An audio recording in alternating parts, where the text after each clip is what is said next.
안녕하세요. 오늘 말씀은 가인은 어떻게 괴물이 되었을까라는 제목으로 하나님의 말씀 나누겠습니다. 여러분 아시다시피 아담과 하와 사이에 가인과 아벨이 태어났습니다. 이들이 성장해서 가인은 농부의 길을 걸어갔고 아벨은 목동의 길을 가게 되었습니다. 그리고 때가 되어 둘 다 제사를 드립니다. 그런데 가인의 제사는 거절되었고 아벨의 제사는 연락되었습니다. 여러분 아시다시피 제사는 구약시대 제사는 오늘날 예배를 말합니다. 이것이 오늘 본문의 내용이고 문제가 되는 상황입니다. 믿음의 가정에서 자란 가인과 아벨, 그리고 그들이 장성해서 드린 예배와 삶. 그런데 어떤 사람의 예배는 하나님께서 받으셨다고 기록하고 있고 어떤 사람의 예배는 받지 않으셨다. 그런데 바꿔서 생각해 보면 만약에 그 일이 내게 이루어졌다라고 생각한다면 여러분 어떻게 생각하십니까? 이런 일이 나에게 일어났다고 생각된다면 여러분은 어떻게 반응하시겠습니까? 약간 하이가 너무 크지요? 울려서 굉장히 제가 예를 들어 훨씬 좋네요. 어떤 사람이 교회에 와서 지난주 나한테 하나님께서 이런 일을 해주셨어. 먹어. 이거 내가 너무 감사하고 기도 응답 받아서 떡 돌리는 거야. 막 이러시는 거예요. 떡을 먹으면서 나는 사실 이번 주 굉장히 힘들었는데 말은 하지 못하고 하나님은 어떤 분의 하나님이신가 이런 고민들. 예를 들어 한 교회에 20년 넘게 신앙생활을 했어요. 내가 봤을 때 어떤 사람이 후보로 추천을 받았는데 내 생각에 나보다 훨씬 신앙생활도 늦게 했고 그리고 믿음도 조금 수준이 낮은 것 같은데 이번에 권사로 추천받고 장로로 뽑혔습니다. 사실 내가 동네에서 이 사람들을 봤는데 교회에서는 잘 웃고 헌금도 하고 봉사하니까 신앙 좋은지 사람들이 알고 있는데 사실은 내가 이 사람이 어떤 사람인지 너무 잘 알거든요. 반면 나는 교회를 사랑하고 그리고 정말 교회가 바른 길로 가기를 원하고 그래서 좀 말주변이 부족하고 지식도 부족해서 어떻게 표현해야 될지 말해야 될지를 잘 몰라서 나랑 같이 오랫동안 신앙생활했던 그 선배들한테 말도 좀 곱게 못하고 그랬더니 장로의 추천을 받아도 떨어지고 권사로도 잘 되지 못하고 만약에 이런 상황이 우리한테 있단 말입니다. 그러면 여러분들 이런 상황에서 우리 나무교회 성도님들은 안 그러시겠지만 그럴 수도 있고요.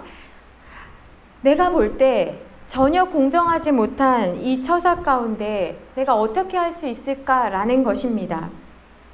사실 오늘 본문은요. 이러한 때가 누구에게나 있다라는 것을 말하고 있습니다. 그렇기 때문에 가인의 이야기는 그냥 끔찍한 살인을 저지른 범죄한 가인의 이야기가 아닙니다. 오늘 우리의 삶에서도 얼마든지 또 언제든지 일어날 수 있는 우리의 이야기가 되는 것입니다. 근데 사실 그런 일들이 반복되거나 그러한 일들이 생기면 어떻게 되냐면 어느 순간부터 하나님은 보이지 않고 누가 보이기 시작하냐면 사람들이 보이기 시작합니다. 저 사람은 어떻게? 이게 보이기 시작합니다. 그리고 나중에는 어떻게 되냐면 하나님께 대하여서도 서운한 마음이 생깁니다. 그럼 어떻게 해야 될까요? 객관식으로 여러분 말씀드리겠습니다. 1번 가장 빠른 방법 다른 교회를 간다. 가장 빠른 방법입니다. 2번 가장 쉬운 방법을 말씀드릴게요. 그 사람의 약점을 증거를 잡아서 이 사람이 얼마나 나쁜 사람인지를 밝힌다. 가장 쉬운 방법. 가장 어려운 방법 3번째 내가 변한다. 가장 어려운 방법. 실현 불가능한 방법. 여러분 사실은 어떠한 상황이 달라지기보다는 내가 어떤 해석을 가지고 있느냐 그리고 내가 어떤 태도와 반응을 보이느냐에 따라서 사실은 나의 인생이 달라질 수 있습니다. 저도요 여러분 이런 경험 굉장히 많이 했습니다. 내가 봤을 때는 나보다 일도 별로 하는 것 같지 않고 그리고 심지어 사람들 뒤에서 막 사람들 뒷담화를 막 하고 그런데 그룹의 리더는 전혀 그걸 모르는 거예요. 그리고 심지어 이런 사람을 더 신뢰하는 것 같아요. 이 사람은 앞에서는 립서비스로 너무너무 잘하고 근데 뒤에서는 그렇게 엄청 욕하고 맨날 커피 마시러 놀러 다니고 입으로는 근데 자기가 다 한 것처럼 말하고 다니고 회사에도 이런 사람 있지 않습니까? 근데 나는 반면 우직스럽게 아빠도 와가지고 일하고 충성스럽게 묵묵히 내가 해야 할 일을 하고 있는데, 그런 상황 속에서 여러분 억울하겠어요? 안 억울하겠어요? 생각해보세요. 억울하다 손 들어보세요. 홍 목사님은 다르죠? 죄송해요. 억울하다. 안 억울하다. 다 억울하시다는 거예요? 그런 거죠. 저는 억울했어요. 그리고 심지어 여러분 회사 생활 해보신 분 너무 많이 계셔서, 승진이 누가 되냐? 승진은 누가 돼요? 앞에서 리서비스 잘하고 이렇게 하는 그 사람이 된다는 것입니다. 일반적으로 그렇습니다.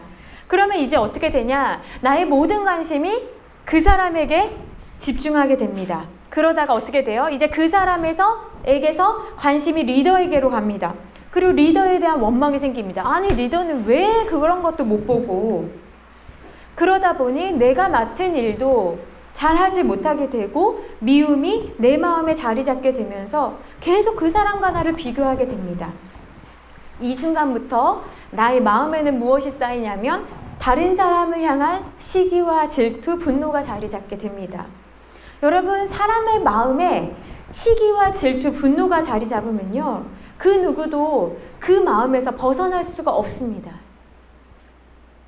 여러분들, 죄송한 표현인데요, 큰 교회는 아마 여러분들이 별로 생각하지 않으실 거예요. 그런데 나랑 비슷한 사이즈의 교회, 또는 나랑 비슷한 상황에 있는 자녀를 둔 부모님들 그룹에서 우리는 무엇을 느끼냐면 상대적인 박탈감을 느낍니다. 아니, 분명 나보다 뒤처진 것 같았는데, 그래서 내가 위로도 많이 해주고 막 김치 갖다 주고 그랬는데 앞서간단 말이에요. 그럼 그때부터 우리는 어떻게 합니까? 김치 안 갖다 주고 잘해주지 않고 그렇게 되는 거죠. 사람 마음이 그렇습니다.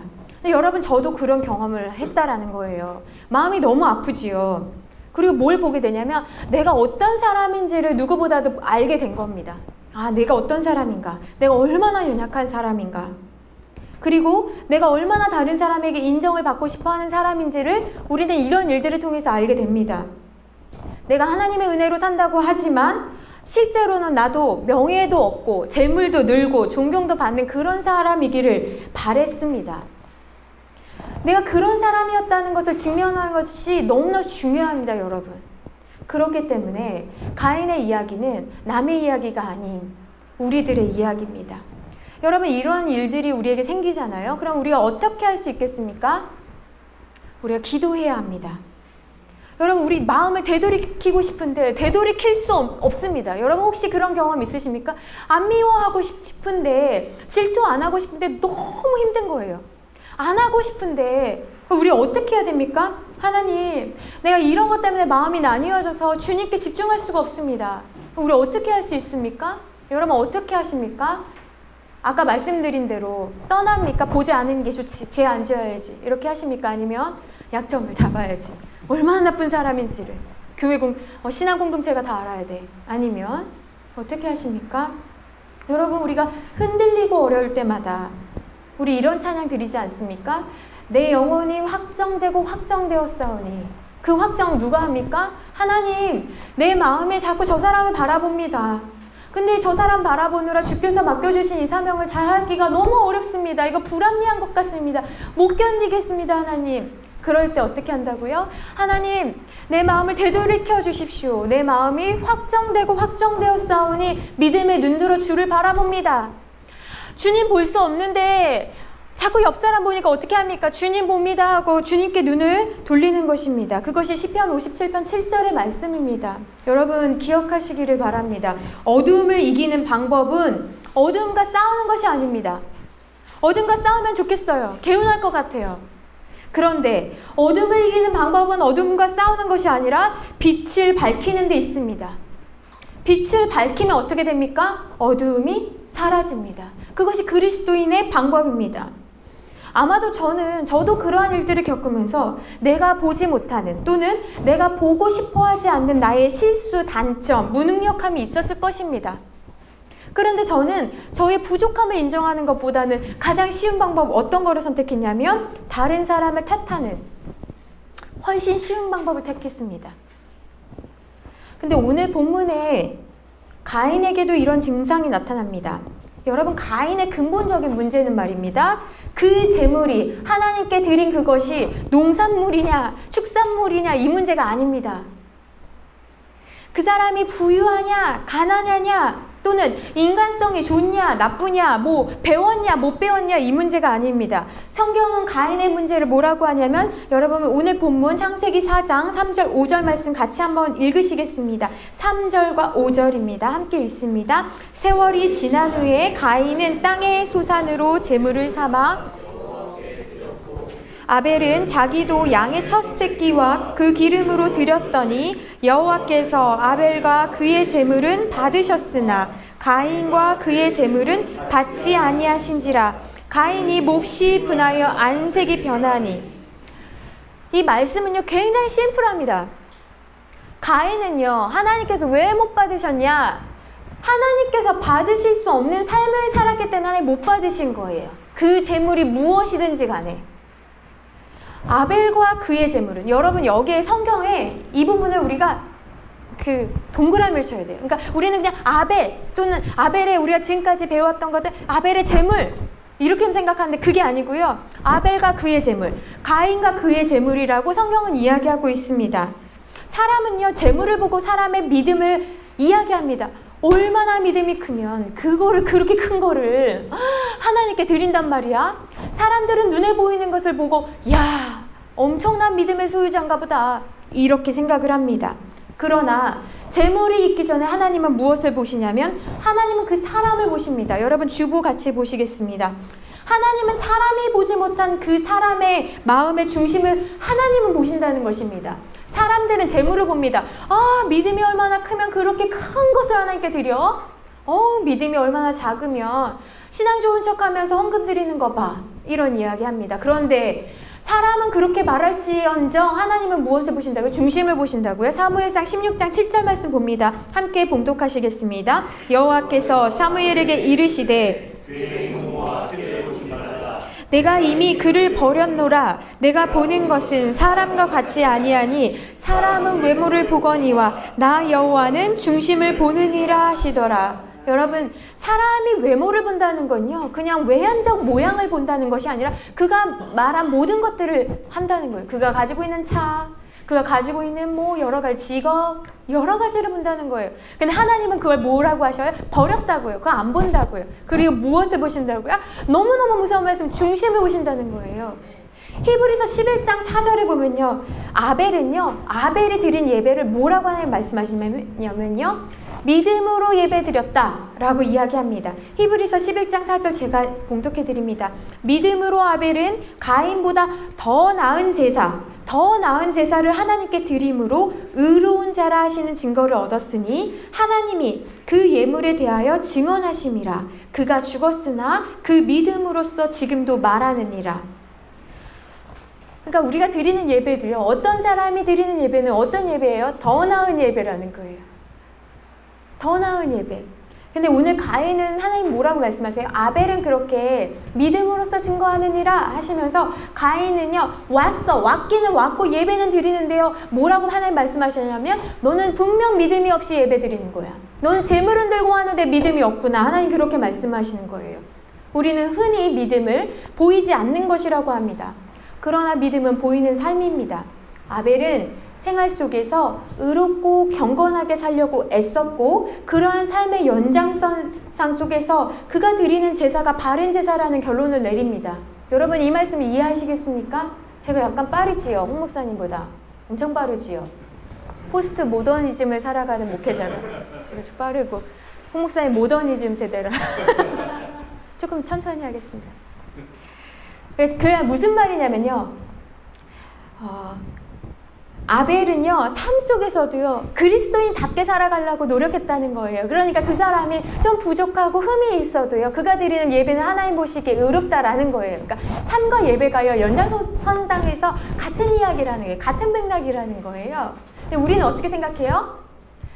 주중에는 뭐 하는지 몰라요. 주일에 와서 멋지게 예배 드려요. 근데 우리는 멋지게 예배 드리는 것만 본다는 거예요. 이거면 됐지. 주일 하나님 앞에 이 시간 드리면 됐지. 근데 하나님께서는 뭐라고 가인을 평가하시냐면 가인은 믿음이 없는 제사, 마음의 자세가 안 된 형식적인 것만을 드렸다라고 말씀하신다는 거예요. 이런 본문은요, 이스라엘 백성을 하나님께서 책망하실 때요, 주보에 보시면 제가 이사야 말씀 1장 10절에서 14절이 아니라 12절 14절로 제가 적었는데요. 여러분 한번 보셔요. 이스라엘 백성들에게 하나님께서 이렇게 책망하시는데요. 여러분, 우리가 바른 예배, 더 나은 예배를 드리기 위해서 꼭 기억해야 돼. 사실은 아픈 말씀입니다. 12절에 하나님께서 뭐라고 하시냐면, 내가 언제 너네한테 이런 걸 요구했냐? 이 말씀인 거예요. 너희들은 내 마당만 밟고 있다. 이 말이 뭐예요? 교회 왔다, 갔다, 왔다, 갔다. 하나님, 내가 가져왔잖아요. 내가 언제 가져오라고 그랬니? 심지어 13절에 그러면서 뭐라 말씀하세요? 헛된 재물이래요. 여러분, 우리가 늘 생각할 때 하나님은요, 가난하신 분이 아니십니다. 하나님은 부족함이 없으신 분입니다. 우리는 부족할 수 있어요. 우리 나무교회는 부족할 수 있어요. 그런데 하나님은 뭐라고 하세요? 그거 가져오지 말라는 거예요. 그러면서 너무너무 무섭게 말씀하시는데 뭐라고 하시냐면, 가증스럽대요. 네가 주중에 그렇게 살고 네가 가져오는 건 너무 가증스러워. 이 말씀하시는 거예요. 너무 무섭지 않아요?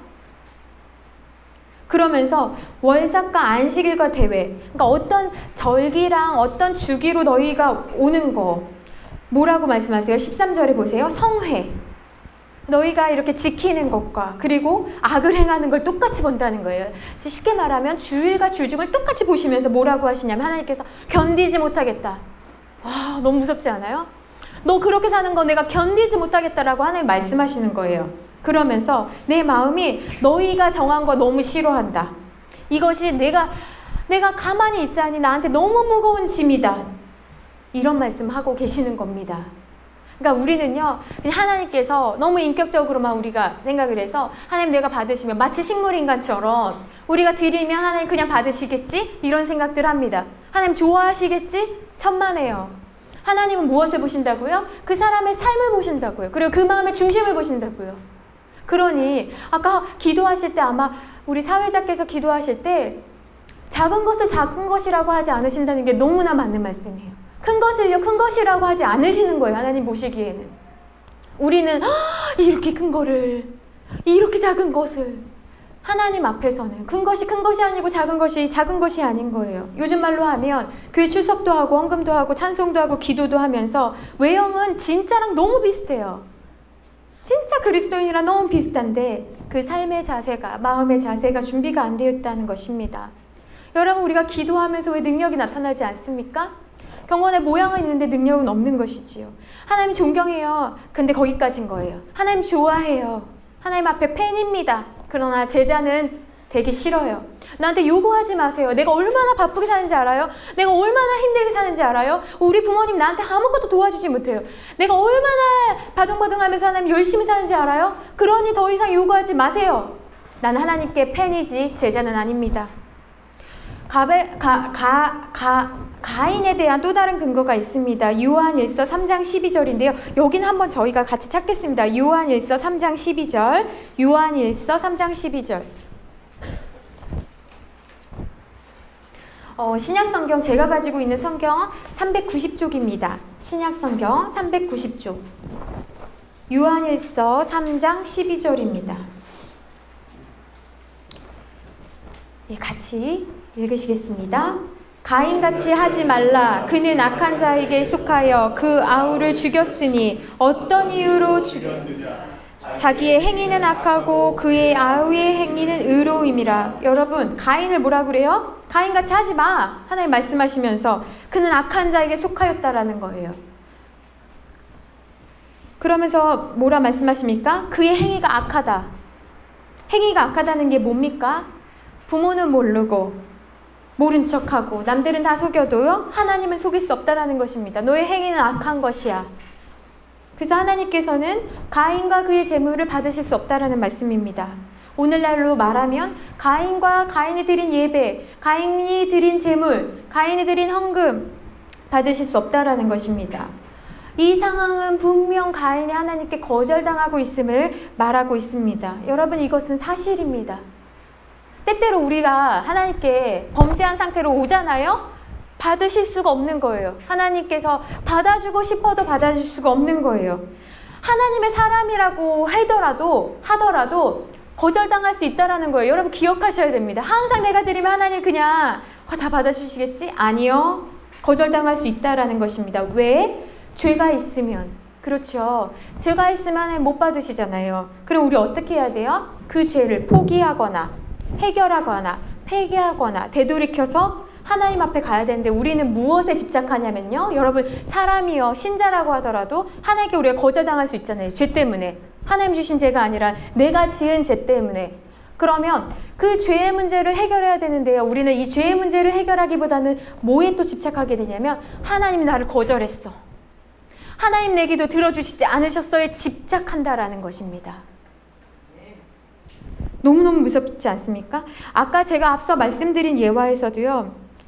누구 집사, 누구 장로님, 내가 다 알아. 그 말이 사실일 수 있어요. 대부분. 그 말이 사실일 수 있습니다. 저도 작은 교회, 중형 교회, 대형 교회 다 섬겨봤는데요. 그 말이 사실일 수 있어요. 그 사람이 본 게 맞을 수 있습니다. 대부분 사람들이 이번에는 내가 권사가 될 수 있겠지? 또는 내가 장로가 될 수 있겠지? 라고 기대합니다.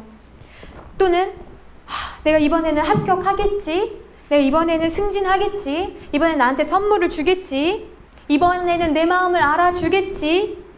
그런데요, 사람들이 언제 화가 납니까? 그렇게 작게라도 했던 그 기대가 무산되고 일이 내가 생각했던 때와 맞지 않게 잘 풀리지 않으면 우리는 어떻게 합니까? 좌절하기 시작합니다. 그리고 실망합니다. 그리고 짜증납니다. 답답합니다. 창피합니다.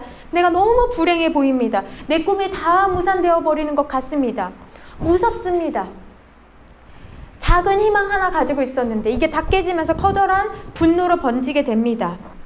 가인도요, 하나님 앞에 예배 드릴 때 무슨 생각하면서 드렸겠습니까? 하나님께서 내 예배를 받으시겠지, 이 생각했을 것입니다. 당연히 하나님께 드리면 하나님은 받으셨을 거야. 그게 일반적이니까. 하나님이 안 받으신다는 얘기 없으니까. 우리 부모님도 그랬고. 그렇게 생각했는데 거절당했습니다. 그런데 여러분 한번 생각해 보세요. 하나님은 거절하실 수 없는 분입니까? 한번 생각해 보세요. 하나님은 거절하실 수 없는 분이십니까? 본문 5절에 보면 가인의 얼굴이 대번에 변했습니다. 가인과 그의 재물은 받지 아니하신지라 가인이 몹시 변하여 안색이 변하니. 여러분, 화가 나가지고 얼굴색이 변한 게 문제가 아닙니다. 여러분, 사람이 화가 나면 얼굴색 변합니다. 그게 사람이에요.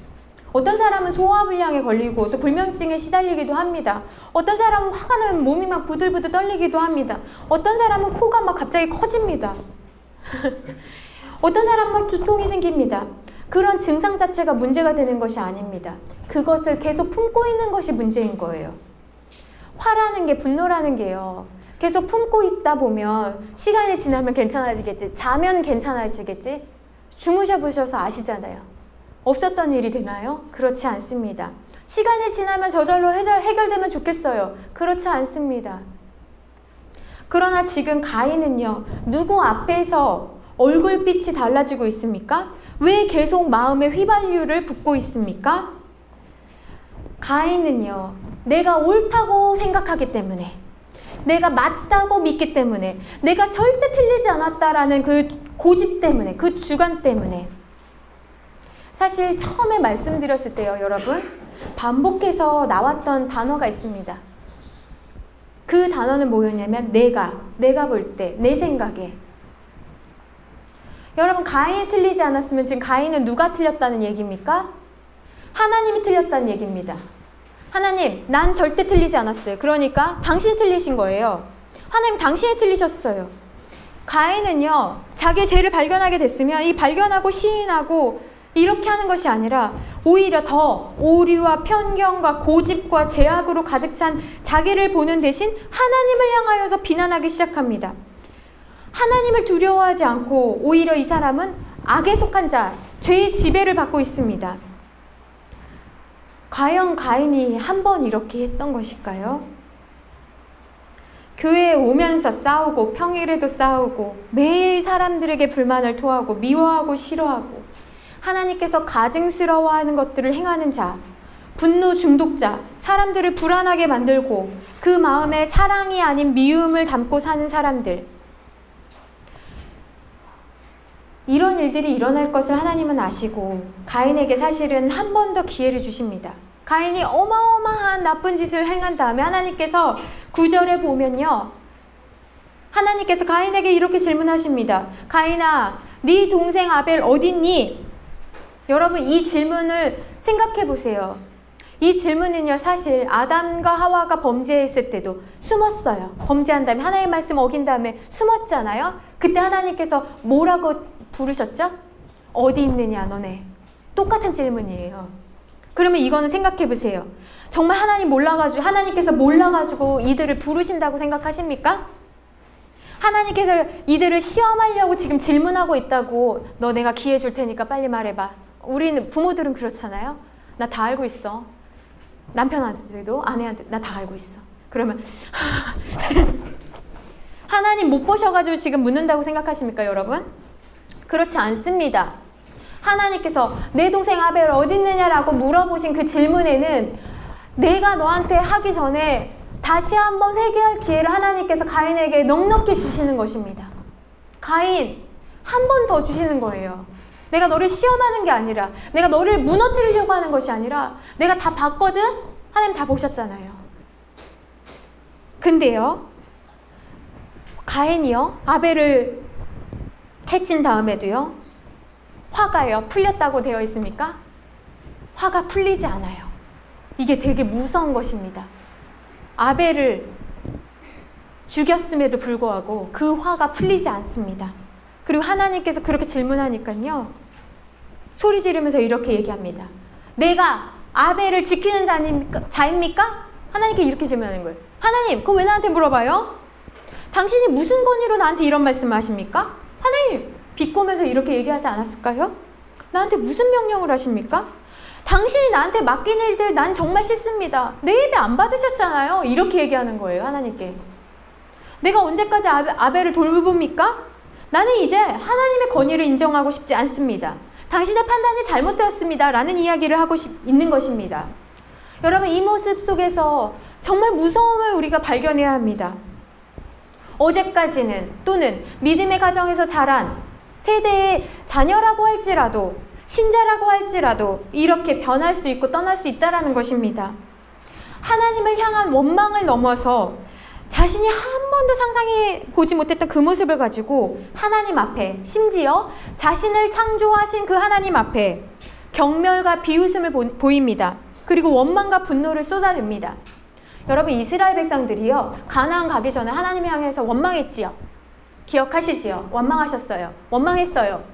그런데 그 원망이 두 가지로 나뉘어집니다. 한 가지 원망은 하나님께서요, 그것에 대해 벌하지 않으셨어요. 그 한 가지 원망은 뭔지 아십니까? 너무 먹고 살기가 힘들어가지고 하나님 앞에 원망하잖아요. 하나님, 마실 물이 없습니다. 원망해요. 그럼 하나님께서 어떻게 하세요? 해결해 주세요. 그럴 만한 거예요, 하나님 보실 때. 그런데 하나님께서 못 참는 원망이 있어요. 비꼬고, 삶이 아닌 하나님과 관련되어서 우상숭배, 다른 신들을 언급하면서 하는 원망은 말이 안 되는 원망. 가인은요, 결코 회개하지 않습니다. 여러분, 우리가 신앙생활하면서요, 우리가 생각했던 대로 정말 이번에 좀 일이 잘 됐으면 좋겠는데요, 그렇게 되지 않을 때가 사실 정말 많습니다. 그럴 때 우리는 생각합니다. 아, 하나님 정말 잊으셨나 보다. 하나님 나한테 관심이 없으신가 보다. 그렇게 생각하고 우리는 하나님을 떠날 생각합니다. 그래, 제가 그랬으니까요. 저는 사춘기 때, 하나님, 사춘기 때 무슨 기도를 못하겠습니까? 하나님, 잘 들으십시오. 100일의 시간을 드리겠습니다. 진짜 제가 참 뭐든지, 뭐 꿈이든 뭐든 지어나 하시든 뭐든 열어놓을 테니까 계시다는 거 말 안 해주시면 나는 이제 갑니다. 하나님, 난 분명히 기회를 드렸어요. 내가 말 안 하는 거 아니에요. 뭐 이런 식으로. 근데 가인도 그랬다는 것이요. 하나님 떠날 생각합니다. 그러나 여러분, 하나님에게 분노하기 이전에 이건 내가 하나님께 화를 낼 문제가 아니다. 오히려 이 문제는 하나님 앞에 내가 되돌아봐야 할 나의 문제다. 회개해야 할 문제다. 라고 생각하시고 자신을 돌아보실 수 있는 기회로 삼으시기를 바랍니다. 여러분, 신자는요, 회개가 없이는요, 참 신앙인이라고 할 수 없습니다. 회개하지 않으면 우리는 살 수 없습니다. 회개가 없으면 어떻게 됩니까? 우리는 살인하는 자입니다. 거짓말하는 자입니다. 원망하는 자입니다. 두려워하는 자입니다. 자기 사랑에 가득 찬 자입니다. 가인에게는 어쩌면 이것이 하나님께서 자기의 예배를 받지 않으셨다는 것이 이 사람에게는 큰 시험일 수 있습니다. 그러나 가인은 자기의 삶을 보지 못합니다. 우리도 마찬가지입니다. 우리도 우리 자신을 보지 못합니다. 그렇기 때문에 우리는 어떻게 해야 됩니까? 우리보다 더 크신 하나님의 주권을 인정하며 겸손해야 합니다. 그리고 하나님의 말씀 앞에 우리를 비추어 봐야 됩니다. 그런데 가인은 하나님의 말씀 앞에 우리를 비춰보기보다는 내가 받았던 그 고통만큼 누구한테 되돌려 주고 싶은 마음으로 가득합니다. 그래, 아벨은 좋겠다. 아벨은 내가 얼마나 힘든지 모를 거야. 그 마음에 사로잡혀서 가인은 그 마음에 들어와 자리 잡게 합니다. 그런데 이미 혹시 그런 일이 일어날 것 같아서 하나님께서 7절에 가인이 아벨을 해하기 전에 이런 말씀을 하십니다. 하나님께서 가인에게 피할 길을 알려주십니다. 가인아, 죄가 문에 엎드려져 있다. 죄가 너를 원하고 있다. 그러나 너는 죄를 다스릴지니라. 여러분 따라 하시겠습니다. 죄를 다스릴지니라. 죄를 다스리라는 거예요. 너 마음에 가득해. 지금 넘어오려고 그래. 문지방에 있어. 그런데 가인아, 이겨야 돼. 다스려야 돼. 정복해야 돼. 그런 말씀하시고 있는 거예요. 그런데 죄를 다스려야지. 죄를 한번 이겨봐야지. 이번에 한번 이겨봐야지. 내가 감당하기 어렵지만 한번 삼켜봐야지. 그게 아니고요. 죄의 홍수에 막 빠져서 허우적거리면서 죄를 다스리지 못합니다. 그러면서 이렇게 합리화하죠. 누구라도 이런 일을 겪으면 나처럼 할 거야. 사람들은 다 이렇게 할 거야. 이렇게 생각합니다. 하지만 하나님의 사람들은 다릅니다. 여러분, 하나님께 기도하면 하나님께서 도와주십니다. 기도가 왜 능력이 있습니까?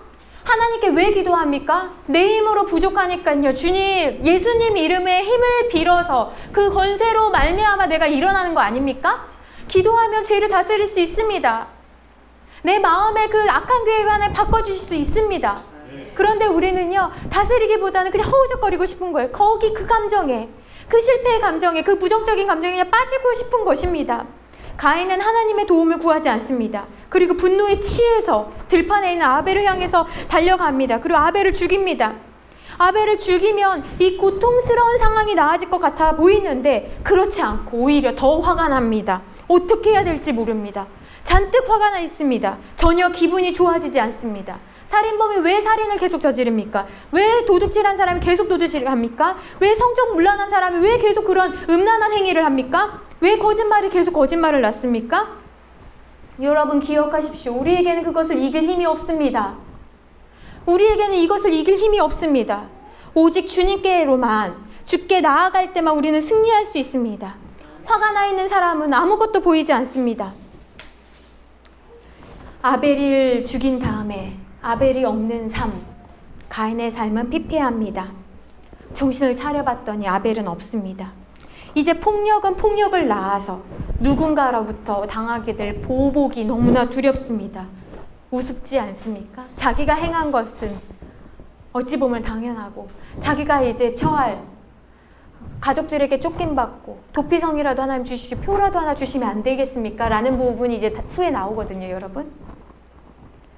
우리 안에 있는 분노, 미해결 과제, 상처, 두려움, 내 맘대로 하고 싶은 죄성, 내 맘대로 되지 않으면 못 견디는 죄성. 여러분, 우리도 가인이 될 수 있습니다. 어떻게 해야 됩니까? 갈라디아서 5장 말씀 봅시다. 주보에 있습니다. 갈라디아서 5장 19절 21절 읽습니다. 함께 봉독합니다. 육체의 일은 분명하니